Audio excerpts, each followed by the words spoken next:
Karena selalu saya bilang bahwa wartawan itu adalah mewarisi tugas-tugas kenabian.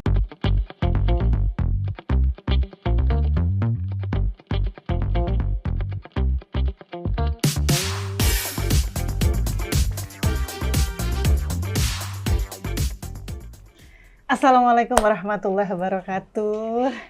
Teman Bisik Mamu, apa kabarnya semua di sana? Semoga sehat selalu, baik-baik selalu, bahagia selalu, dan selalu menjaga protokoler kesehatan dimanapun Anda berada. Teman Bisik Mamu, hari ini saya kedatangan tamu. Saya ini musisi kebangsaan yang punya nasionalisme tinggi sekali, dan sekaligus juga seorang jurnalis. Siapakah dia? Pengen tahu? Yuk, kita sambut Bang Jody Yudono. Halo. Apa kabar Bang Jody? Baik-baik, alhamdulillah sehat juga. Alhamdulillahirabbil Demikianlah alamin. seharusnya manusia Indonesia, sehat, kuat, cerdas, dan kreatif. Wih, keren. Bang Jody, Yap. nih. Dan sebagai pengamat kebudayaan Indonesia kita, melihat masa-masa pandemi ini seperti apa Bang Jody? Pandemi ini bisa diterjemahkan dari berbagai sisi atau dilihat dari berbagai sisi.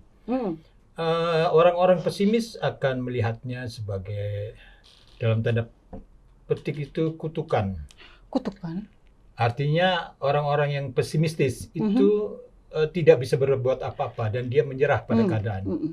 Tapi bagi orang-orang yang positif, orang-orang yang kreatif, ini justru menjadi tantangan. Bagaimana mensiasati kondisi saat ini itu menjadi sebuah tantangan yang harus ditaklukkan. Caranya bagaimana menaklukkannya? Karena kan masa pandemi ini kan ada perubahan. Di masa PSBB, PPKM, mereka ada pola yang berubah. Mereka tadinya beradaptasi dengan kenormalan, terus harus beradaptasi lagi dengan keadaan yang mendadak, harus berubah, beraktivitas dalam rumah, WFH, daring, dan lain-lain. Bagaimana itu cara menaklukkannya? Begini, bahkan Tuhan melalui Alkitab, kitab-kitabnya itu bilang makhluk yang baik itu seperti biji sawi, ditebarkan dimanapun dia bisa tumbuh. Jadi manusia harus seperti biji sawi juga. Dia bisa ditebarkan kemanapun dia akan sanggup tumbuh. Jadi orang-orang kreatif itu menurut saya adalah orang-orang yang nggak pernah mati gaya. Gitu kan? Seperti stylenya Bang Jody ini. Oh iya, makanya sebagai Ketua Umum Ikatan Wartawan Online juga saya selalu menghimbau kepada kawan-kawan di seluruh Indonesia agar tetap berdaya. Makanya spiritnya sekarang ini untuk masa pandemi ini adalah tetap berdaya, tetap kreatif, harus tetap menyala daya hidupnya. Supaya apa? Supaya kita jangan mau kalah dengan yang namanya pandemi. Orang-orang yang kalah itu ya harus kita bangkitkan dengan aura positif kita. Betul. Kira-kira teman Bisik Mamu, untuk diketahui bahwasannya Bang Jody ini adalah seorang ketua umum dari Ikatan Wartawan Online. Nah, ngebahas wartawan online, emang udah lama Bang? Seorang Bang Jody ini sudah menjadi seorang jurnalis. Saya menjadi jurnalis itu sejak tahun 90-an. Sejak tahun 90, lumayan ya, berarti sudah 20 saya di grup tahunan Kompas, ya. Pertama, Bang Jody sudah. Pertama itu di Tabloid Citra, kemudian pindah ke majalah Jakarta, terakhir di Kompas.com hingga pensiun. Sudah pensiun sekarang? Sudah. Oke. Tapi yang namanya wartawan itu kan tidak ada pensiunnya. pensiunnya. Masa pensiunnya, betul. Dia harus tetap menjadi penyampai pesan, penyampai pesan kebaikan. Makanya ketika saya ditunjuk atau diminta. Ini langsung diminta? Tidak dipilih? Maksudnya biasanya kan kalau ada... Nanti ada permintaan saya juga balik. Oh gitu. Jadi oleh Dewan Pendiri saya diminta untuk memimpin IWO tahun 2017. Tapi saya juga minta, saya minta dibikinkan Munas atau Mubes, musyawarah bersama. Supaya jelas saya diterima atau tidak, atau dipilih atau tidak. Akhirnya tahun 2017, di bulan Oktober itu diadakan Mubes. Akhirnya dari seluruh Indonesia datang, ada 700 orang ke Jakarta dan memilih saya menjadi ketua umumnya. Wow, keren sekali. Anggotanya ada berapa tuh, Bang? Anggotanya sudah senasional atau masih nasional pusat? Dari Aceh sampai Papua. Wow, keren sekali. Itu berapa anggotanya? Ya ribuan lah, sesuai dengan katakanlah satu provinsi aja misalnya 500 sampai 1000. Itu kan ada 34 provinsi kan. Ya tinggal dikalikan saja. Yang dominan daerah mana tuh, Bang? Sumatera itu sangat kuat. Mulai dari Sumut, Sumsel, kemudian Lampung, Riau, Jambi itu kuat. Berarti Abang hitungannya satu periode ini ya? Baru satu periode ini? Ya, 2017 sampai tahun depan nih, 2022. Apa goals-nya nih Abang pengen tuju dengan wartawan online ini? Ya, bikin kawan-kawan wartawan online itu menjadi wartawan yang pintar, wartawan yang tidak omong kosong. Artinya omong kosong itu omong yang menyampaikan berita yang ngawur, yang hoax ya. Ya, jadi saya kepengen kawan-kawan wartawan online itu adalah wartawan-wartawan yang memang betul-betul kredibel sebagai seorang wartawan.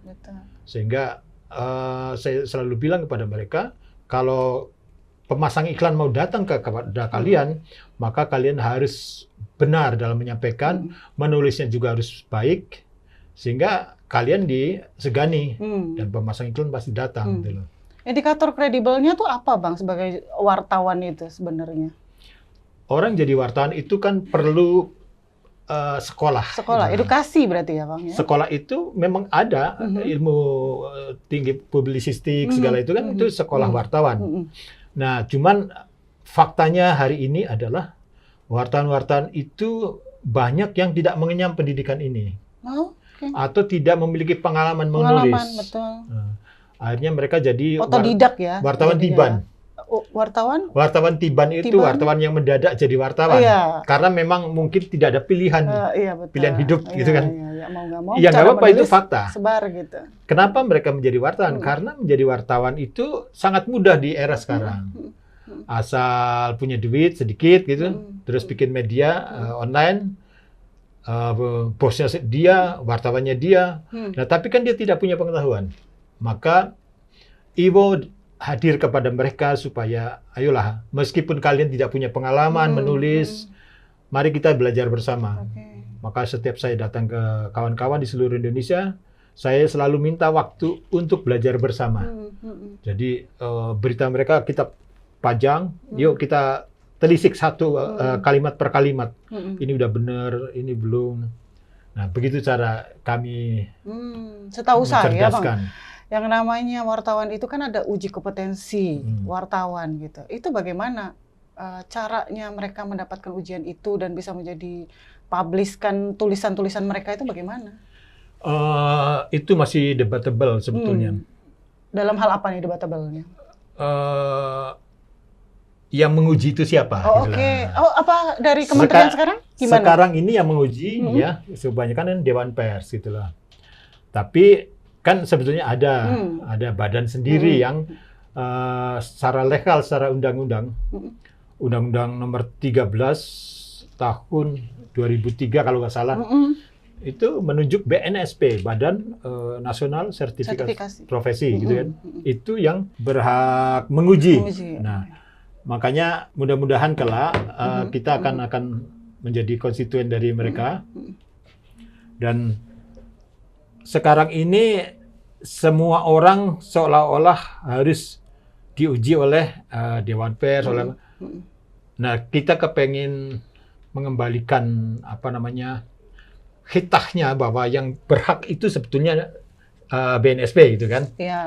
Nah, ya tapi tidak dilarang juga bahwa Dewan Pers itu mengadakan uji kompetensi, tidak dilarang juga. Cuman kita kepengen yang menguji kita atau yang kita menjadi konstituennya itu adalah BNSP karena berlambang burung Garuda. Gitu. Oh gitu. Kalau Dewan Pers tidak berlambang burung Garuda. Maksudnya kenapa? Kok bisa? Ya karena yang berhak itu kan sesuai Undang-Undang Nomor 13 tahun 2003 itu adalah BNSP. Oh gitu. Berarti kembalikan lagi dengan ininya ya. Pada tracknya gitu ya. Benar.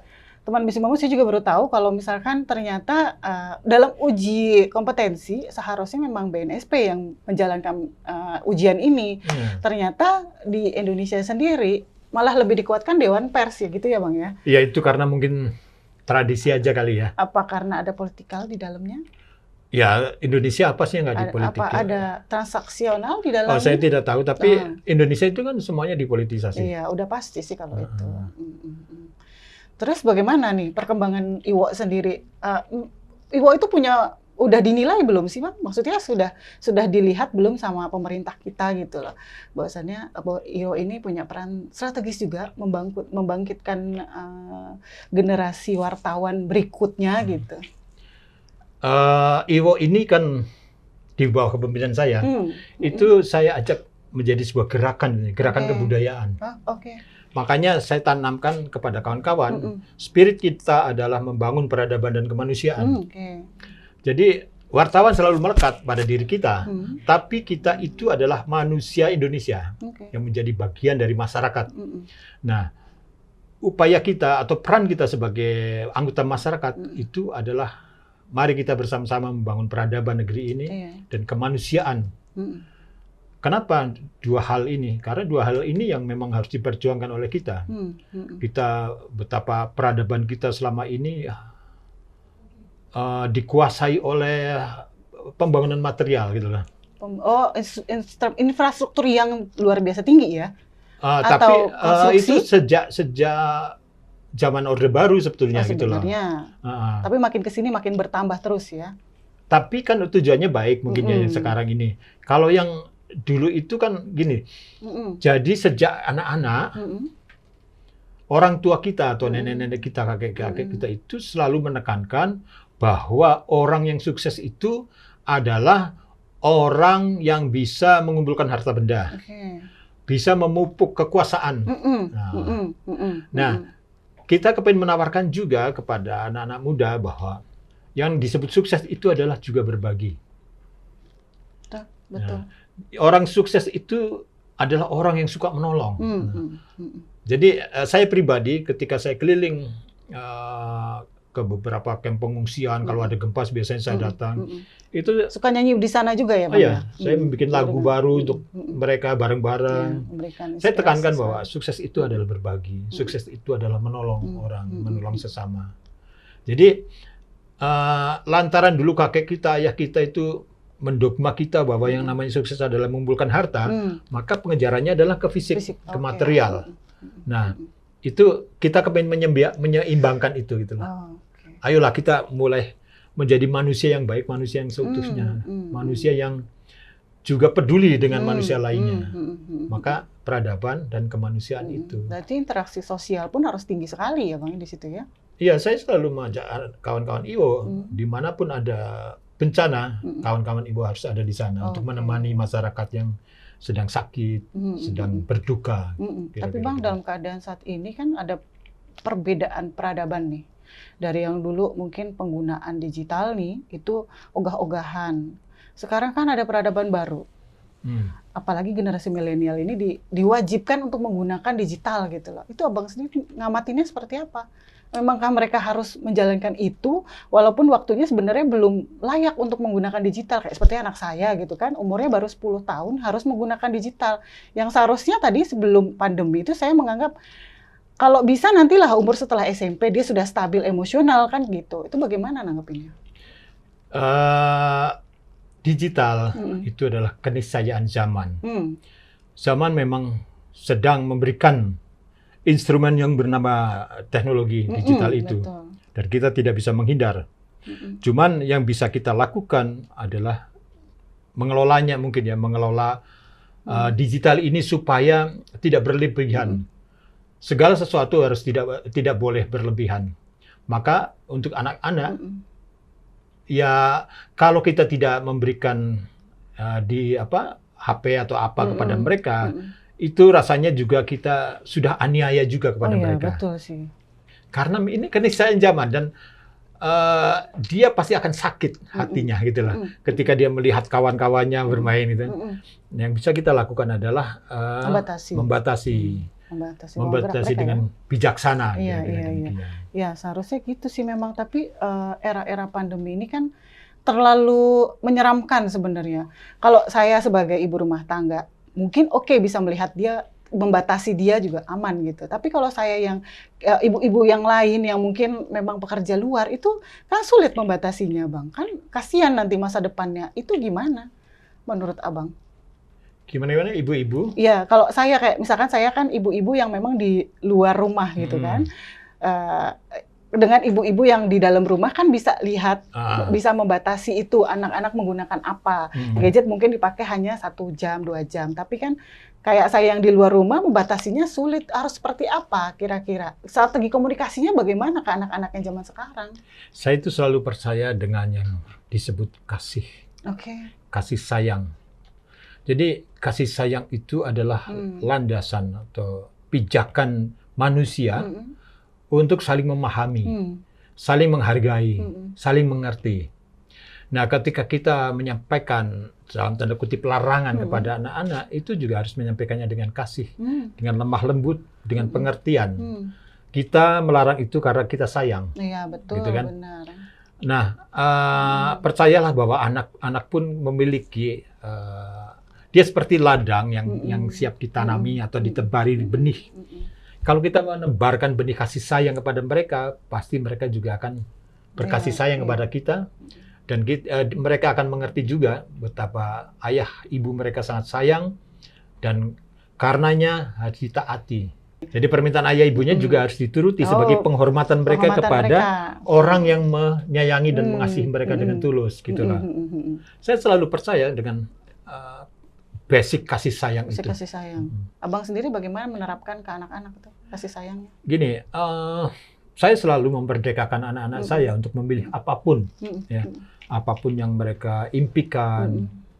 Alhamdulillah anak saya 3 sudah mentas semua, bahkan yang bungsu itu sudah punya usaha gitu. Karena saya percaya bahwa saya memberikan makan, nafkah kepada mereka adalah dari nafkah yang baik, gitulah, bukan nafkah yang kotor, yang haram.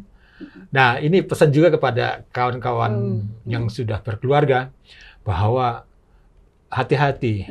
Apa yang Anda cari, apa yang Anda berikan kepada keluarga, jagalah dari nafkah yang tidak baik. Gitulah. Wow, luar biasa. Ini pesan moral yang baik sekali, bahwasannya harus menjaga nafkah apapun ya teman Basic Mamu yang kita dapetin untuk anak-anak kita dan keluarga kita. Karena itu akan imbasnya di masa depannya ya. Itu ya Bang ya. Makanya kan kita tidak heran ketika anaknya orang yang terhormat itu ternyata terlibat ini, terlibat itu, gitu kan. Mungkin ada yang tidak halal di situ ya. Bagian dari itu. Sirkulasi itu, sirkulasi rezeki. Yang sampai ke anak, ke istri, gitu kan. Nah, makanya saya jaga betul itu ketika saya menjadi wartawan. Apalagi alhamdulillah saya berada di Kompas Group yang memang strict ya untuk urusan moral itu ya. Jadi ya saya bersyukur sih anak-anak saya ya memilih hidup yang baik gitulah, menjadi orang yang baik insya Allah. Ya, amin. Mudah-mudahan kita semua jadi orang-orang yang baik. Tidak ada lagi yang namanya tidak menggunakan attitude dimanapun Anda berada. Ya, teman Basic Mamu ya. Lanjut ya Pak. Terus kalau melihat dari dunia digital, Abang sendiri kan seorang musisi nih. Gimana perkembangannya di musisi di masa pandemi ini dengan menggunakan digital ini? Baik atau gimana? Atau malah lebih merusak kehidupan musisi atau bagaimana? Ya itu dia, orang-orang kreatif itu adalah orang-orang yang tidak pernah mati gaya. Tidak pernah mati gaya. Saya memang membiasakan diri menjadi musisi, menjadi seniman itu yang tidak punya beban, tidak punya target untuk menjadi populer, menjadi apa, kaya atau apa. Udah santai aja lagi gitu loh. Kita nikmati hidup ini, musik ini gitu loh. Kalau panggungnya tertutup karena pandemi ini, ya kita manggung di rumah saja gitu loh. Kita manggung di rumah tetangga yang mau nerima kita. Betul. Dan dulu ya ketika belum pandemi itu saya sering menghibur orang-orang yang sedang sakit di rumahnya gitu loh. Oh gitu. Saya datangi dari rumah ke rumah gitu. Artinya ya itu panggung juga. Gitu. Jadi mari kawan-kawan musisi, seniman atau penyair atau dramawan, ayo panggung kita ini seluas dunia ini gitu loh. Jadi jangan dibatasin, panggung itu adalah sebuah media yang kena sorot lampu, yang ada pengeras suaranya. Panggung kita ada di mana saja. Iya, gitu betul, lah. betul, Itu orang betul. kreatif begitu. Tidak pernah mati gaya. Streaming sekarang lebih kuat ya Bang ya. Ya, itu memudahkan kita jawaban. Jawaban. Jadi Tuhan itu kan selalu memberikan jalan keluar sebenarnya pada setiap peristiwa. Ketika ada pandemi, Tuhan kasih jalan. Gunakan teknologi. Karena teknologi ini yang akan membantu kamu untuk terhindar dari penularan pandemi ini. Gitu lah. Betul. Ya ada masalah, ada solusi lah ya. Tapi Abang sendiri melihat pemerintah kita nih memperhatikan nggak sih kebudayaan kita tuh ada perubahan seperti ini, ada undang-undangnya nggak, regulasinya nggak yang Abang amati? Kalau saya pribadi, saya nggak urusan sama pemerintah. Oh gitu, jadi Abang cuma menilainya dalam kacamata interaksi sosialnya aja? Iya, karena saya mungkin kesadaran saya, pemerintah juga lagi sibuk, pemerintah juga duitnya memikirkan sudah kesehatan habis, ya? gitu kan. Oh gitu, dari mana? Iya, kan dipakai untuk COVID ini berapa triliun gitu kan. Ya saya tahu diri sebagai seniman, sebagai manusia Indonesia, saya tahu diri. Ya udahlah, saya mengurusi diri saya sendiri minimal. Syukur-syukur saya bisa mengurusi orang lain, banyak orang. Ya alhamdulillah kemudian saya bisa tampil di Kompas TV, bisa menghibur banyak orang mungkin ya. Bisa memberikan rangsangan atau stimulus orang kreatif. Umur saya 58 sekarang. Tapi saya masih kepake bekerja loh, gitu loh. Biasa. Harusnya sudah pensiun benar-benar di rumah ya gitu. Iya. Tapi saya tidak mau menyerah pada ketuaan saya gitu kan.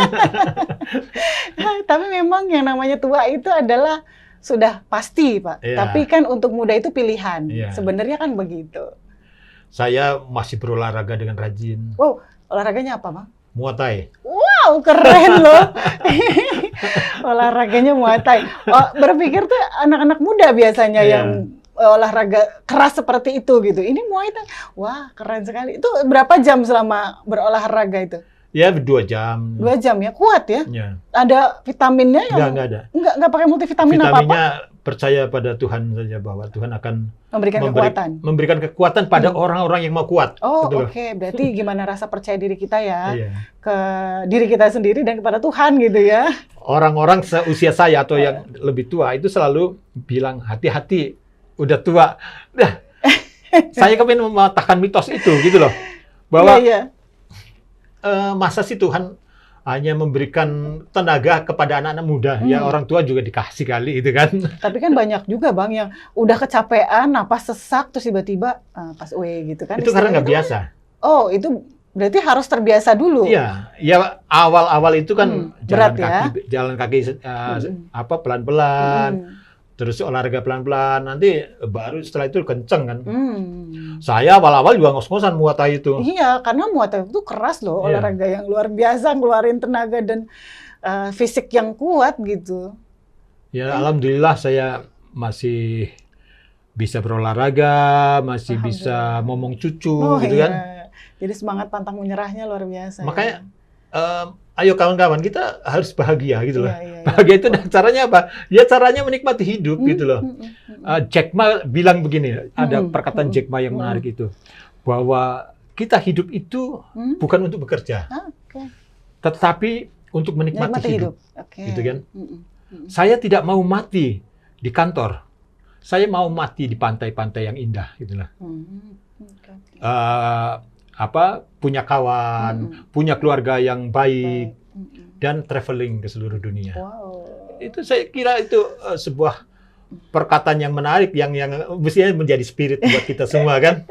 Ngomongin traveling kan itu luar biasa, nggak sedikit biayanya Bang. Kalau kita menikmati hidup untuk traveling kemana-mana kan, pasti ada cost yang luar biasa tinggi. Gitu. Tapi percaya kan kepada kekuatan akal, kekuatan pikiran. Kalau mindset. Iya, kalau kita kuat bercita-cita atau berencana, itu pasti terjadi. Insya Allah ada jalannya, gitu lah. Iya, benar sekali. Gimana kita punya kekuatan dalam diri, hati kita yakin, udah pasti mudah-mudahan Allah kabul gitu ya, Bang ya.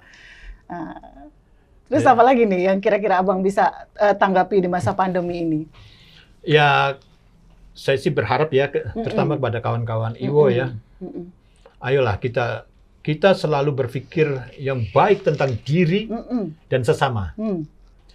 Jadi, udah berhenti berpikir buruk tentang dirimu, juga berpikir buruk tentang orang lain. Mari kita berpikir baik. Semuanya menjadi baik. Jadi ya setidaknya itu menolong kondisi yang sedang berlangsung sekarang. Bahwa apa Indonesia ini terbelah. Yang kiri dan yang kanan, yang cebong dan yang kampret yang nggak pernah usai gitu kan. Nah, kawan-kawan Iwo saya minta, ayolah kita nggak usah berpihak kemana-mana, kita berpihak netral, ya? pada independensi itu, dan kita bahagiakan diri kita. Nah, betul, gitu. betul. Jadi kalau bukan kita yang membahagiakan siapa? Orang lain punya urusannya sendiri juga kan, gitu loh. Betul. Tapi kalau dipikir-pikir memang kita harus punya hasrat yang seperti itu. Kalau kita tidak membahagiakan diri sendiri, siapa lagi kan begitu ya Bang? Terus Abang ngelihat DKI Jakarta nih bagaimana Bang? Kan kalau tidak, sekarang lagi masa vaksin nih. Abang sudah vaksin belum? Sudah 2 kali. Sudah 2 kali, alhamdulillah. Sudah mengikuti protokol kesehatan berarti ya Bang ya?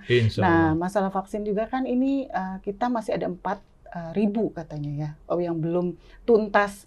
Jadi masa PPKM ini masih terus berlanjut. Abang nanggepinnya seperti apa tuh?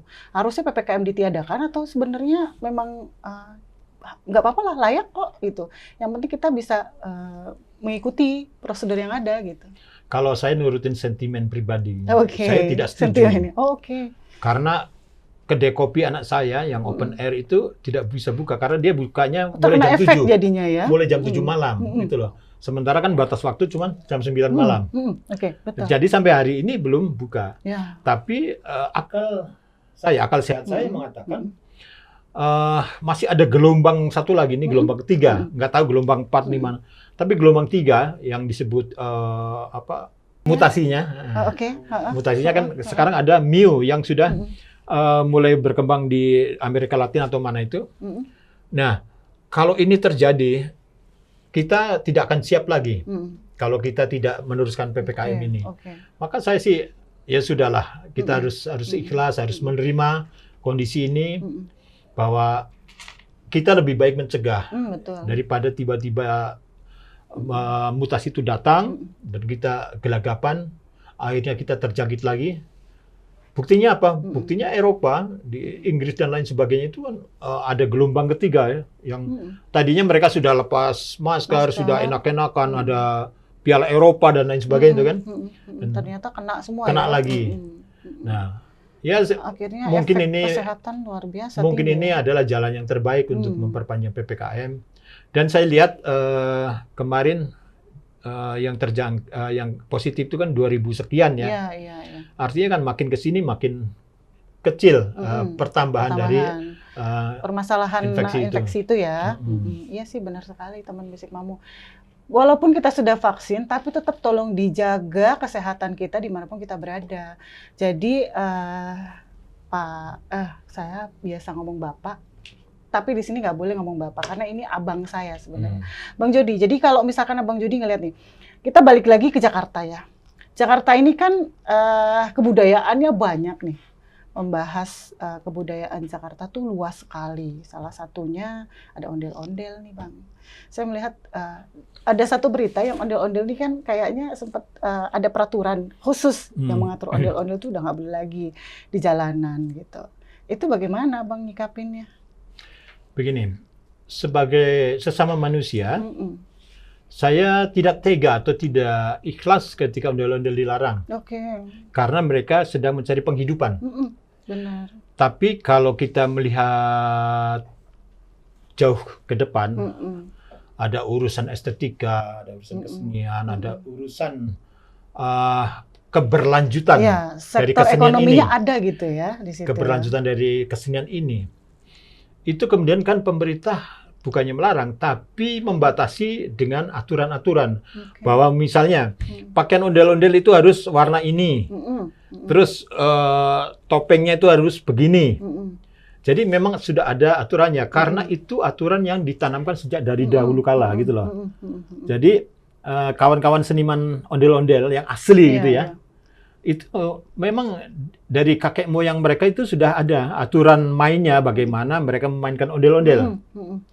Nah, cuman yang ini kan kemudian karena tuntutan ekonomi, tuntutan harus dapur ngebul dan sebagainya, maka orang-orang yang bukan seniman ondel-ondel itu pun terjun ke jalan. Gitu. Iya benar, karena kalau dilihat di jalan itu kayaknya nggak layak sih Bang. Karena kalau kita tuh kalau dulu zaman saya kecil, ketemu ondel-ondel itu sesuatu hal yang luar biasa, saya tunggu-tunggu gitu loh.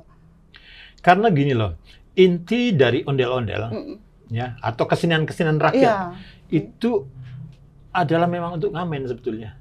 Oh gitu? Iya. Oh memang dibawanya ke sana, ke arah sana? Dari dahulu kala, hampir semua kesenian rakyat itu memang untuk ngamen, untuk ngamen yang harusnya diapresiasikan dengan nilai yang jelas, atau memang ngamen di pinggir jalan? Ngamen itu ya terserah. Terserah, oke, saya baru tahu ini. Jadi di Jawa Tengah itu disebut barang. Barang apa tuh artinya? Barang itu yang ngamen, gitulah. Maka di Jawa itu ada istilah barang gawe ketika ada pernikahan. Aku warung barang gawe, saya mau barang gawe. Itu artinya pernikahan itu disebut ngamen, gitu loh. Karena mendatangkan uang, kan? Iya. Jadi memang kesenian-kesenian rakyat, tradisi-tradisi rakyat itu memang identik dengan ngamen itu. Jadi ketika ada pembatasan itu memang menjadi dilematis. Satu sisi kita seperti menutupi jalan hidup orang lain, tapi satu sisi ada kekhawatiran mereka akan merusak kesenian yang sudah dibangun oleh nenek moyang kita, kira-kira. Ya, sebenarnya kesenian itu juga memang harus diteruskan ya sampai kapanpun gitu ya, apalagi generasi milenial. Tapi kalau kata saya, ngelihat generasi milenial sekarang mau bermain kesenian di jalan juga kayaknya udah nggak mungkin mereka. Apalagi event-event sekarang kan ditutup, ya kan? Dan mereka mengapresiasikannya seperti apa tuh Bang harusnya gitu loh. Apalagi orang-orang seni itu kan harusnya punya wadah sendiri. Mereka mengekspresikan, mengapresiasikan dirinya, jati dirinya tuh dikeluarkan semua dalam aktivitas kebudayaan gitu. Itu seperti apa? Harusnya mereka bagaimana? Ya harusnya mereka menggunakan teknologi, artinya... tetap berarti kembali ke teknologi. Iya dong. Lagi. Jadi sekarang ini ada tren yang menarik menurut saya, ya ini beberapa pertunjukan itu divideokan, kemudian diunggah ke media sosial, gitu kan?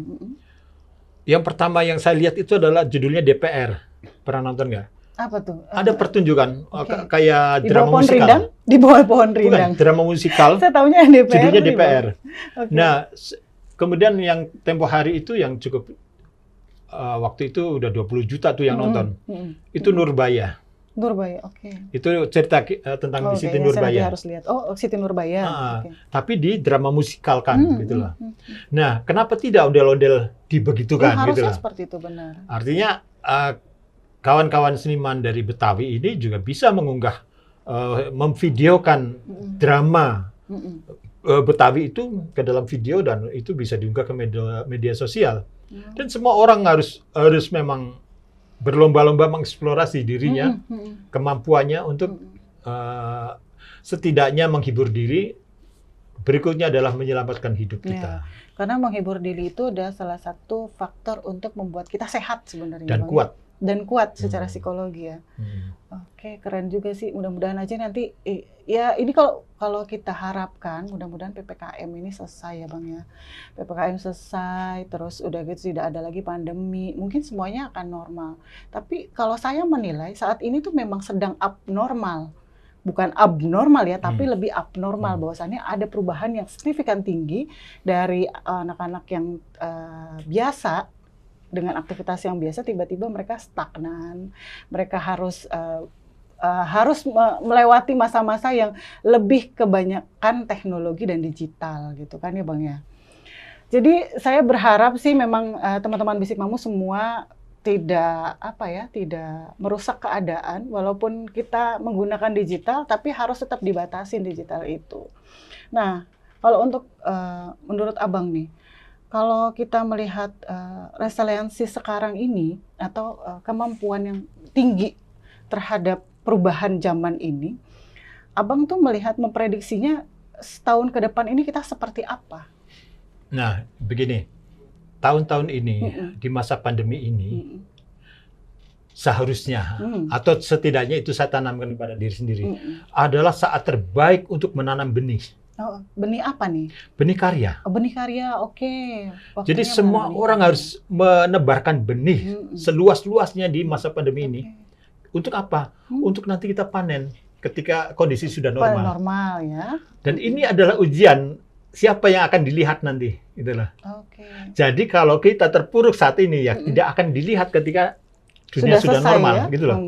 Maka ini adalah ujian dan juga kesempatan kita menanamkan benih sebanyak-banyaknya, sebaik-baiknya kepada masyarakat supaya ya kita bisa memanen ketika masa PPKM sudah selesai. Ya? Bisa selesai ya. Dan sekolah-sekolah juga udah bisa normal masuk ya Bang ya. Ya, saya berterima kasih banyak nih Bang atas kedatangannya. Sama-sama. Semoga Bang sehat selalu. Amin. Iwonya juga dilancarkan. Amin. Segala aktivitas yang Abang urus juga akan mudah di masa pandemi ini. Dan Bang, boleh kasih satu pesan lagi untuk anak-anak generasi milenial harus seperti apa di masa pandemi, dan Iwo juga ke depannya seperti apa? Saya selalu berguru pada siapapun, termasuk pada anak-anak saya. Dan anak lanang saya itu, anak ragil saya itu baru 20 tahun. Ketika PPKM menyetop bisnis dia di bidang kopi. Sekarang dia beralih bisnis jualan baju lewat online. Jadi, rupanya memang kita tidak boleh diam. Kita harus selalu bergerak, kita harus membaca zaman dan mencari solusi, menemukan solusi. Karenanya itu tadi, bukan cuma seniman seharusnya yang selalu hidup, yang tidak pernah mati gaya. Kita harus selalu bergaya, ya kan? Selalu mengeksplor diri kita habis-habisan. Karena nilai atau kualitas manusia dan kemanusiaan itu bukan dihitung dari berapa yang kau punya, harta yang kau punya, tapi berapa besar yang kau berikan kepada dirimu dan sesama. Itu saya kira. Kalau untuk Iwo sendiri Bang, silahkan pesan-pesannya. Kepada seluruh kawan-kawan Iwo, saya berharap kalian tetap harus berdaya, ya, meskipun zaman sedang tidak bersahabat. Tidak kondusif ya untuk wartawan. Kalian tetap harus berdaya, tetap menyampaikan pesan-pesan kebenaran. Karena selalu saya bilang bahwa wartawan itu adalah mewarisi tugas-tugas kenabian. Nabi itu tugasnya adalah menyampaikan pesan. Betul. Wartawan juga menyampaikan pesan. Keren. Maka supaya pesan itu menjadi kebaikan untuk seluruh umat manusia, sampaikanlah pesan-pesan yang baik dan jauhilah kebohongan. Untuk pemerintah sendiri ada nggak Bang pesannya? Pemerintah saya doakan selalu kuat. duitnya jangan dihabiskan untuk hal yang nggak perlu. Tapi tetap harus sebesar-besarnya untuk kemaslahatan umat atau masyarakat. Dan ya semua kepada para pemimpin kita, semoga sehat, kuat, dan selalu memiliki kasih sayang. Semoga pemerintah juga memperhatikan kebutuhan wartawan ya Bang ya? Aduh, saya kasihan sama pemerintah sebetulnya. Gitu. Apa mereka masih punya rasa kepekaan? Masih sempat gitu loh. Karena saya yakin konsentrasi mereka energi mereka sudah habis Tapi terbagi. Kan partnya masih ada, Bang. Maksudnya mereka masih punya bagian-bagian itu, bidang-bidangnya kalau sendiri. Begitu saya aja yang bilang. saya itu selalu punya bakat malu. Ya, untuk meminta-minta. Jadi membatasi itu omongan jadinya. Bukan, untuk meminta-minta itu saya punya bakat malu gitu loh. Jadi saya tidak pernah minta-minta.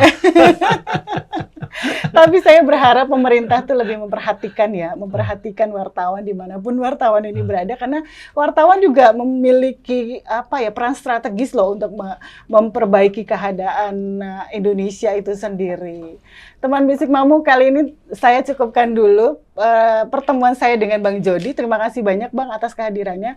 Semoga kita bertemu lagi di momen berikutnya. Terima kasih. Wassalamualaikum warahmatullahi wabarakatuh. Waalaikumsalam warahmatullahi wabarakatuh.